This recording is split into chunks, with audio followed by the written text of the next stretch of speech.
கவனிங்க, ஒரு உண்மையை சொல்லட்டுமா? நான் இந்த வருஷத்துல சொன்ன பார்த்தீங்களா, தென் அமெரிக்கா நாட்டுக்கு போயிட்டு வந்தேன்னு சொன்னோம்ல, அதில் ஒரு சாட்சி சொல்லட்டுமா? கவனிக்க, 3000 சபைகளை பார்த்தேன். 3000 சபைகள். எல்லா சபைக்கு என்னால் போக முடியல. 3000 சபைகள் இந்த தேசத்தில் இருக்கிறது. அநேக சபைகளை பிரசங்கிக்க நான் போனேன். ஒரு கன்வென்ஷனில் கலந்துக்கிட்டேன். 1,00,000 ஜனங்கள் இருந்தார்கள். ஒரு கன்வென்ஷனில் கலந்துக்கிட்டேன். அதில் ஒரு 35,000 ஜனங்கள் இருந்தார்கள். இன்னொரு கன்வென்ஷனில் பார்த்தேன், 45,000 ஜனங்கள் இருந்தார்கள். 3000 சபை, அதில் 5,000 ஊழியக்காரர்கள். ஒரே ஒரு மனுஷன். என்னை கவனிக்கிறீங்களா? இந்த உயிரோட்டமான சாட்சி சொல்றதை நான் சந்தோஷப்படுறேன். நான் படித்தது இல்லைங்க, போய் பார்த்ததை நான் சொல்கிறேன். தென் அமெரிக்காவில் பெரு என்கிற நாடு, கவனிங்க, அது ஒரு கத்தோலிக்க நாடு. ஒரு 50 வருஷத்துக்கு முந்திலாம் இந்த அளவுக்கு அங்கே கரஸ்மாட்டிக் பெண்டிகாஸ்டல் ரிவைவல் கிடையாது. ஒரு முழுக்க ஒரு கத்தோலிக்க நாடு. என்னை கவனிக்க அன்போடு கேட்கிறேன். அந்த பரிசுத்தவான் வீட்டுக்கு நாங்கள் போனோம்.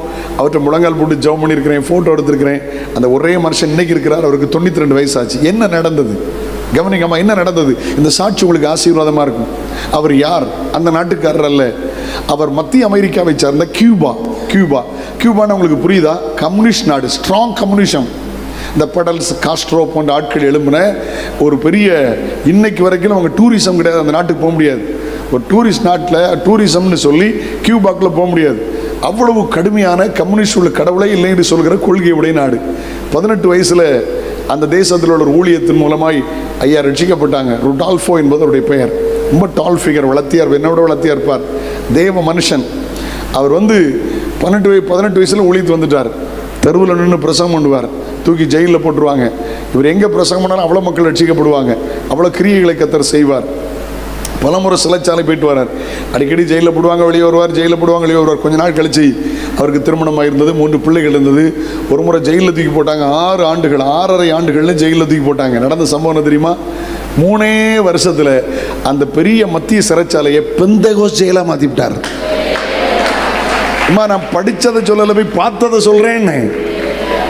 அல்லேலூயா. இவரை தூக்கி ஜெயிலில் போட்டாங்களா, அந்த ரட்சிப்பு அங்கே பரவிச்சு. ஞாயிற்றுக்கிழமை ஆராதனையில் கிச்சனில் ஆராதனை, ஞாயிற்றுக்கிழமை ஆராதனை ஜெயிலர் கூடி ஆராதிப்பாங்க.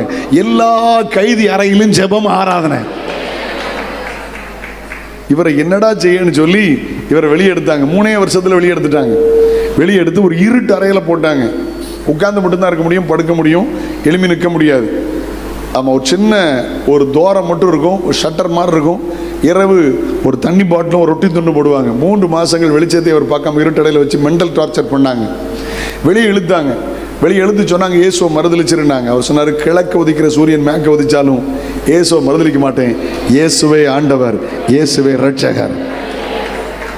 அப்போ சொன்னாங்க, யாருக்கு இல்லாத ஒரு வாய்ப்பு உனக்கு தாரோம், நீ பயன்படுத்திக்க. 1 மணி நேரம் பிரசங்கம் பண்ணுறால, 3/4 மணி நேரம் இயேசுவை பற்றி பேசு, 1/4 மணி நேரம் கம்யூனிசத்தை பேசு. இவர் சொல்லிட்டார், என் தலையே போனாலும் சரி, இயேசுவை ஆராதிக்கிற, இயேசுவை சொல்கிற வாயில நான் வேற எதையும் பேச மாட்டேன். பெரிய பிரச்சனை ஆயிட்டு அவரை ரோட்டில் இழுத்துட்டு போய் அவரை பற்றி டிவியில் வந்துக்கிட்டே இருக்கும். ருடால்ஃபோன்னு டிவியில் ரொம்ப வருஷம் ஆகலை, 42 வருஷம் தானே ஆச்சு. நானே ஊழியத்து வந்து 38 வருஷம் ஆச்சுங்க. இது சம்பவம் நடந்து 42 வருஷம் தான்மா ஆச்சு. 42 வருஷம் தான் ஆச்சு. 42 வருஷத்தில் ஒரே மனுஷன் 3000 சபை ஆரம்பிச்சிருக்காருங்க. 5000 ஊழியக்காரர்கள். ஆமாம், தோத்துறோம். இனி கவனிக்க அன்போடு கேட்குறேன். அதில் என்ன பண்ணாங்க தெரியுமா? தெருவா கூட்டி அசிங்க தள்ள வச்சாங்க, என்னெல்லாமல் பண்ண வச்சாங்க. கடைசியில் எல்லாரும் பார்த்தாங்க, இவனால் நாட்டுக்கு பெரிய தொந்தரவாக இருக்குது. கூட போலீஸ்காரன் கூட்டிகிட்டு போனால் அந்த போலீஸ்காரன் ரட்சிக்கப்பட்டுருவான். பெரிய பிரச்சனை. என்ன செய்தாங்க தெரியுமா? அறிவிப்பு கொடுத்து ஒரு குறிப்பிட்ட நாள் அன்று மேடையில் நிறுத்தி 4 பக்கமும் மிஷின் கன் கொடுத்து ஒரே நேரத்தில் அவரை ஷூட் பண்ணி கொல்றோம். இவரை பார்க்குற ஒருத்தரையும் இவரை ஃபாலோ பண்ணக்கூடாதுன்னு சொல்லி திட்டம் பண்ணாங்க. குறிப்பிட்ட நாள் வந்தது. இவர் சொன்னார், நம்ம நாட்டு சட்டத்தின்படி, நம்ம நாட்டு ஒழுங்கின்படி மரண தண்டனை விதிக்கப்பட்ட எனக்கு என் விருப்பத்தை நிறைவேற்றாமல் நீங்கள் மரண தண்டனை விடுவிக்க முடியாதுன்னு மேடையிலேருந்து கத்தினார். அது உண்மைதான்.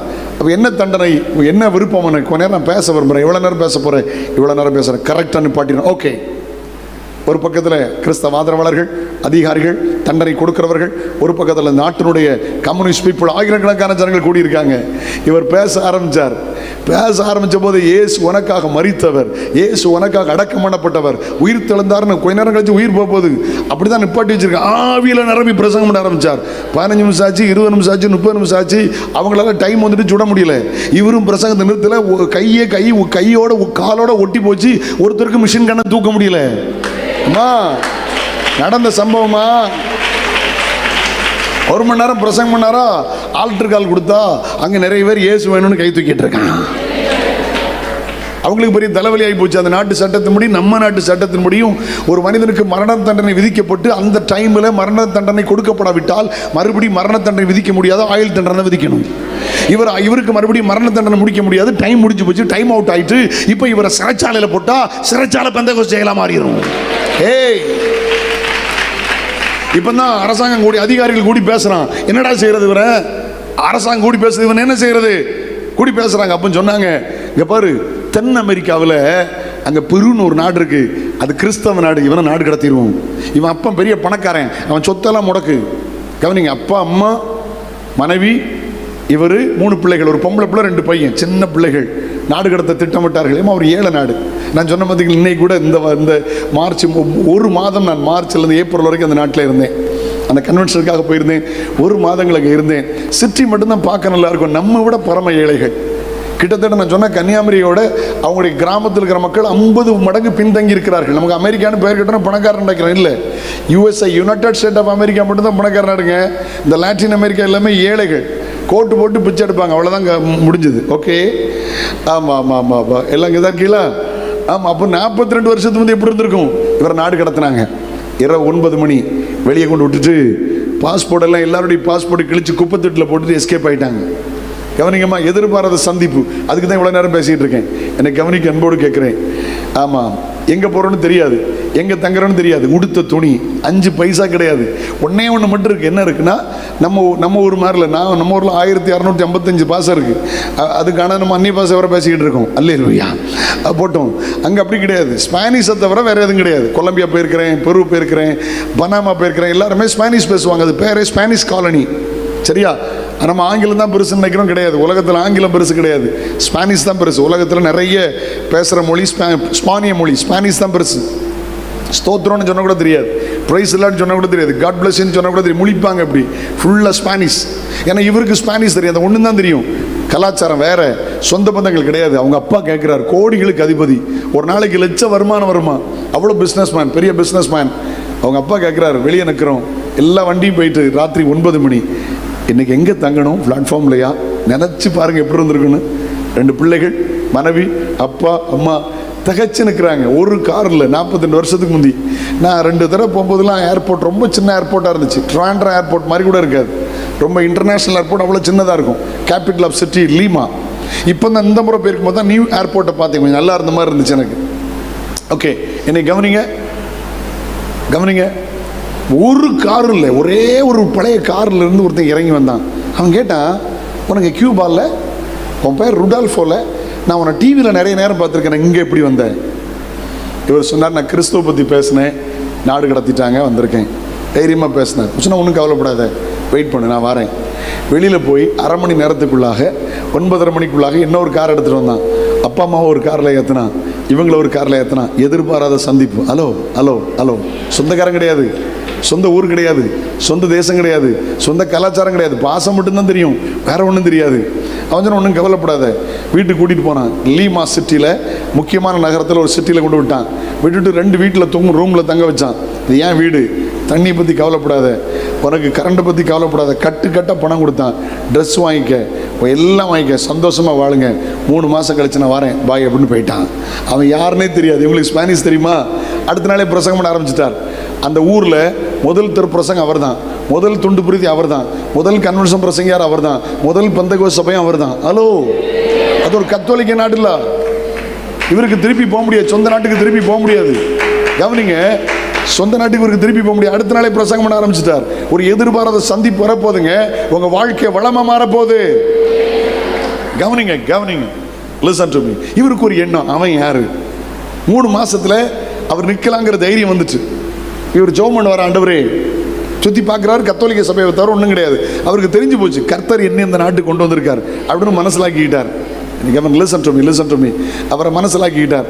ஆண்டவருக்கு ஸ்தோத்திரம், ஆண்டவர் நல்லவர். தெருவில் போய் பிரசங்கம் பண்ணார், நிறைய பேர் மனம் திரும்பிட்டாங்க. பைபிளை காட்டினார், இந்த விக்கிரக வழிபாடு தப்பு இதெல்லாம் சொல்லி காட்டினா நிறைய பேர் இயேசு ஏற்றுக்கிட்ட ரெடியாக இருந்தாங்க. இவன் யாருன்னு என்ன ஓடிட்டே இருந்துச்சு. ஓசி வீட்டில் உட்காந்துருக்கிறேன், எல்லாம் கரண்ட்டு நான் கட்டல, தண்ணி நான் கொடுக்கல, இவன் யாரு? இது அப்படின்னு யோசிச்சுட்டே இருந்தார். 3 மாதம் கழிச்சு கரெக்டாக அவன் வரான். ரோட்டில் வரும்போது அவருக்கு பயங்கர சந்தோஷம். ஏர்போர்ட்டில் அனாதையாக இருக்கும்போது என்னை வாழ வச்சவன்ல அவன் வரான், அவனுக்கு நன்றி சொல்ல நினச்சா. கிட்ட வரும்போது பார்த்தா அவன் கையில் அப்படி ஒன்று வச்சுருந்தான், ஒரு புத்தகம் வச்சுருந்தான். ஒரு புத்தகம் வச்சுருந்தான். புத்தகத்தை பார்த்தோன்னே ஒரு கிறிஸ்தவனாக இருப்பான், அது கிறிஸ்தவ நாடு தானே, பைபிளாக இருக்குன்னு நினச்சார். கிட்ட வந்த போது தான் தெரிஞ்சுது அது பைபிள் இல்லை, அது ஒரு குரான். அது எப்படி இஸ்லாமியங்களை வந்தால் இந்தியர்களை பார்க்கவே முடியாது. இவ்வளோ 24 மணி நேரம் பிளைனில் ஆகும். ஃப்ளைட்டில் அந்த இடத்துக்கு போகிறது, நான் சொல்கிற ஊருக்கு போகிறதுக்கு விமானத்தில் 24 மணி நேரம் ஆகும். சரியா? நேராக யூரோப்பில் ஏதாவது ஒரு நாடுக்கு போய் அங்கேருந்து கடலில் மட்டும் 13 மணி நேரம் விமானத்தில் பிறக்கணும். 13 hours கடல், அதில் தாண்டி தான் அந்த நாடு வரும். கிட்டத்தட்ட இங்கேருந்து ட்ரிவாண்ட்ரத்தில் புறப்பட்டா 24 மணி நேரம் ஆயிரும். இப்போ இந்தியர்கள்லாம் பார்க்க முடியாது. அங்கே வந்து ஜாப்பனீஸ், சீனர்கள் அங்கே இருப்பாங்க. அதில் ஒரு இஸ்லாமியன் பிஸ்னஸ் பண்ண போனவன், அவன் இவரை பற்றி தெரிஞ்சு வச்சுருக்கான். இவரை பற்றி தெரிஞ்சு அவனுக்கு ஆசை என்ன தெரியுமா, இவ்வளவு கஷ்டப்பட்டு வந்திருக்கான், இவனை நான் முஸ்லீம்காரனா கன்வெர்ட் பண்ணிட்டா நான் பெரிய ஆள் நினச்சான். பாவம், அது தீயில முளைச்ச வித்துன்னு அவனுக்கு தெரியாமல் போயிட்டு இவர் அவனை கட்டி பிடிச்சார், முத்தமிட்டார், நீ செய்த உதவிக்கு நன்றின்னு சொன்னார். எல்லாம் சரிதான், உன் இயேசு உன்னை கைவிட்டார், உன் வேதம் உன்னை கைவிட்டுச்சு, நான் சொல்றது செய்யினா. அவர் சொன்னார், முடியாது, நான் உன்னை நேசிக்கிறேன், முடியாது. இயேசுவே மெய்யான தெய்வம், இயேசுவே ஆண்டவர், பரிசுத்த வேதம் மாத்திரமே உண்மை. பெரிய சண்டை வந்துச்சு அவங்களுக்குள்ள. இவர் ஒன்றுமே அக்செப்ட் பண்ண மாட்டேன்ட்டாரு. அவன் கோவத்தில் ஏசினான், ஸ்பானிஷ் தெரியுமில்ல, நீ ஒரு நன்றி கெட்டவன்னு சொல்லி கம்ப்ளீட்டாக வெளியே போங்கன்னு அவ்வளோத்தையும் வெளியே எரிஞ்சிட்டு பூட்டி சாவி எடுத்துட்டான். 3 மாதத்தில் தெருவில் வந்தாச்சு. இன்னைக்கு கவனிக்கிறீங்களா? இவர் என்ன ஜெபம் பண்ணியிருக்காரு தெரியுமா? ஏமா ஜெபம் சாதாரணமானதில்லை. என் நாட்டுக்கு நான் திரும்பி போக முடியாது, ஆமேன், அதனால் ஒன்று என்னை ஆஸ்திரேலியா கொண்டு போங்க, அல்லது இந்த நாட்டில் எனக்கு அடைச்சி போட்டால் சினிமா தேட்டர் தாங்க. நல்ல ஜெபம் இல்லை? ஆமாம். இப்போ தூக்கி வெளியே எரிஞ்சிட்டானா இவருக்கு எங்கே போனே தெரியாது. அந்த நேரத்தில் அந்த தென் அமெரிக்காவில் பெருவில் லீமா என்கிற சிட்டி கேபிட்டல், நம்ம டெல்லி மாதிரி கேபிட்டலில் ஒரு அடைச்சி போட்ட சினிமா தேட்டரை பார்த்து வச்சுருந்துருக்காரு. இவர் எவ்வளோ விசுவாசம் பாருங்களேன். அவர்கிட்ட போய் கேட்டிருக்காரு, நான் ஒரு ஃபாதரி, எனக்கு ஜெபம் பண்ணதுக்கு இடம் தருவியா அப்படின்னு. அவன் சொன்னால், நான் விற்கைக்கு தான் போட்டிருக்கேன், நீ வந்து க்ளீன் பண்ணி உட்காந்துக்கு வாடகை ஒன்று தர வேண்டாம், நீ வேணா விலைக்கு வாங்கி கேட்டிருக்காரு. ஆண்டவர் எப்படி ஜெயிரா இருப்பாருங்க. ஹலோ, நடந்த சம்பவம் என்ன தெரியுமாம்மா? அந்த தேட்டரில் ஊழிய ஆரம்பித்தார். பெரிய சாட்சி நான் சுருக்கிறேன், செய்தியை நான் சொல்லணும். அந்த தேட்டரில் ஊழிய ஆரம்பித்தார். நடந்த சம்பவத்துமா 3 மாதத்தில் 500 விசுவாசிகள். எனக்கு ஒரு பாக்கியம் கிடைச்சது, சொல்லட்டுமா உங்களுக்கு? அந்த தேட்டரில் அவர் முதல் சர்ச்சு கட்டினார். 42ன்னு போட்டிருப்பாங்க மேலே, ஹலோ 42 அப்படின்னு போட்டிருப்பாங்க. நான் அந்த சர்ச்சில் போய் பிரசங்கம் பண்ணேங்க. நான் நினைக்கிறேன் 2023 அந்த சர்ச்சில் ஒரு நாள் ஈவினிங் போய் பிரசங்கம் பண்ணேன். 3000 பேர் இருந்தாங்க. தேசிய கொடி வச்சு, இந்திய தேசிய கொடி வச்சு எனக்கு நம்முடைய தேசிய இதை மட்டும் வரவேற்றாங்க. அழுதுகிட்டே இருந்தேன். அந்த பாஸ்டர்கிட்ட கேட்டேன், இதில் எவ்வளோ விசுவாசிகள் இருக்காங்கன்னு. கூலாக சொன்னார், 20,000 விசுவாசிகள் இருக்காங்கன்னாரு. அதே தேட்டருங்க, அவர் வாங்கின முதல் தேட்டர் நான் சொல்லட்டுமா? ஒரு தேட்டரை வாங்கினாரு. ஹலோ, அதே சிட்டியில் 40 தேட்டரை விலைக்கு வாங்கினார். ஒரே மனுஷன் இன்னைக்கு உயிரோடு இருக்கிறார். நீங்கள் வேணால் படித்த பிள்ளைகள் நீங்கள் அடித்து பாருங்கள், WMMனு போட்டு வேர்ல்ட் வைட் மிஷனரி மூவ்மெண்ட் பெரு அப்படின்னு போட்டு அடித்து பாருங்கள், வரும். தாராளம் நீங்கள் பார்க்கலாம். கர்த்தர் நல்லவர், ஆமென். ஆரம்பித்தார், ஊழியங்கள் பெருக ஆரம்பிச்சது. அல்லேலூயா. பயங்கர எழுப்புதல். எங்கே பார்த்தாலும் 5000 3000 விசுவாசிகள், திருச்சபைகள் வசனத்தின்படி வாழ்வாங்க. அல்லேலூயா. அவங்க வாழ்க்கை தான் சபை தான் வாழ்க்கை, அப்படி தான் இருப்பாங்க. திங்கக்கிழமை தவிர எல்லா நாளும் சபையில் கூட்டம் நடக்கும். எப்போ போனாலும் ஆட்கள் இருந்துகிட்டு இருப்பாங்க. காணிக்கை எடுத்துக்கிட்டே இருப்பாங்க. 2 காணிக்கை எடுப்பாங்க. முதல்ல ஒரு காணிக்கை எடுப்பாங்க, 2வது ஒரு காணிக்கை எடுப்பாங்க. இந்த ஜனங்கள் கொடுத்துக்கிட்டே இருப்பாங்க. ஆண்டவர் நல்லவர். ஊழியங்கள் 17 ஸ்கூல் ஆரம்பித்தாங்க.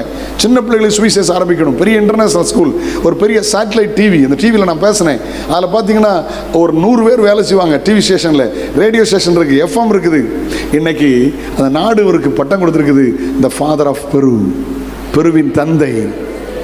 இன்னைக்கு இந்த பரிசுத்தவன் தன்னுடைய 3000 சபைகளையும் எழுதி ஸ்தாபனத்துக்கு கொடுத்துட்டு, என்னால் பலகீனமாகிட்டு வீல் சேரில் உட்காந்துட்டு, அல்லேலூயா. ஒரு பையன் இறந்துட்டாங்க, மகளும் ஊழியம் செய்கிறாங்க, மகனும் ஊழியம் செய்கிறாங்க. ஒரு வீட்டில் ராயல்ட்டி வாங்கிட்டு உட்காந்துருக்கிறார். இன்றைக்கி அவரால் உருவாக்கப்பட்ட ஒரு மனுஷன் தான் இன்றைக்கி இந்த 3000 சபைக்கு தலைவராக இருக்கிறார். ஆண்டவர் நல்லவர், ஆமென் சொல்லுவோமா? எனக்கு ஆச்சரியம். நான் நிறைய டிஸ்ட்ரிக்ட் போனேன். உள்ளே இருந்தே விமானத்தில் அந்த நாட்டில் பல இடங்களில் டிஸ்ட்ரிக்ட் போனேன். எனக்கு நான் யோசித்தேன், எப்படி அந்த ஒரு மனுஷன் இவ்வளவு தாண்டி வந்து எப்படி எழுப்புதல் வந்துச்சு? எனக்கு ஒரு சந்தேகம், இந்த முறை எனக்கு சந்தேகம். அப்போ ஒவ்வொரு பாஸ்டர்ட்டே கேட்டேன், இங்கே பாருங்கள், உங்களுக்கு லீமாவுக்கு இதுக்கும் இவ்வளோ விமானத்தில் 2 மணி நேரம் ஆச்சு, எப்படி இங்கே சபை வந்துச்சு? அவங்க சொன்னாங்க, நாங்கள் இங்கே உள்ளவங்க கிடையாது, நாங்கள் ஐயா சபை அப்படின்னு. அர்த்தம் என்ன தெரியுமா? அந்த 20,000 விசுவாசி இருந்து பார்த்தீங்களா, அந்த சபையை அவ்வளோ பேரும் ஊழியக்காரங்களாக மாற்றி விட்டார். அவ்வளவு பேரும் ஸ்ப்ரெட் ஆகி அந்த தலைமை சபையில் இருந்த எல்லாருமே ஊழியக்காரங்களா மாறி அவங்க அப்படி தேசத்தை பரவி அவ்வளவு பேரும் சபைகளை ஆரம்பிச்சாங்க. இப்போ ஒவ்வொருத்தரும் பார்த்தீங்கன்னா 10, 100, 50 அப்படி சபைகளை ஆரம்பிக்க ஆரம்பிச்சிட்டாங்க. தேசத்தில் ஒரு எழுப்புதலை கர்த்தர் தந்தார். ஒரே ஒரு இஸ்லாமியனுங்க, ஒரு கிறிஸ்தவனே கிடையாது, எதிர்பாராத ஒரு சந்திப்பு. எத்தனை பேர் நான் புரிஞ்சது பேசுறது? இன்னைக்கு நடக்க போறவனுக்கு தெரியாது, இன்னைக்கு எழும்ப போறவனுக்கு தெரியாது, இன்னைக்கு வாழ்க்கை மாறப்போகிறன்னு தெரியாது. ஒரு எதிர்பாராத உயர்வை அவர் தரப்போகிறார், எதிர்பாராத கனத்தை அவர் தரப்போகிறார், எதிர்பாராத சந்திப்பை அவர் தரப்போகிறார். உங்கள் வாழ்க்கை மாறப்போகிறது. இயேசு அதை செய்ய போகிறார். எத்தனை பேர் ஆமென்னு சொல்றீங்க?